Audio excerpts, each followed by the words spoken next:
দর্শক মণ্ডলী, আজ 12 জুন 2025 বৃহস্পতিবার 29 জ্যৈষ্ঠ। জানাচ্ছি পত্রিকাগুলোর প্রধান প্রধান শিরোনাম।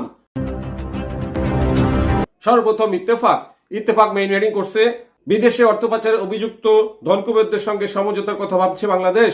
নেক্সট প্রথম আলোর মেইন হেডিং, বিরোধিতা পারল না, বেঁচে গেলেন নেতানিয়াহু। নেক্সট যুগান্তরের মেইন হেডিং, টেস্ট চ্যাম্পিয়নশিপে 4-এ থাকতে চায় Bangladesh.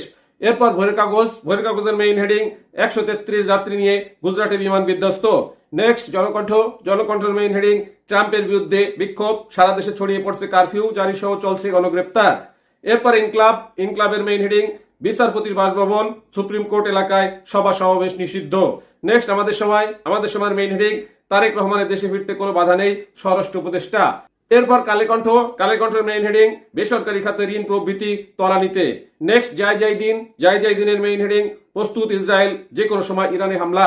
Next সমকালের main heading, Tarique চাইলে দেশে আসতে পারেন স্বরাষ্ট্র উপদেষ্টা।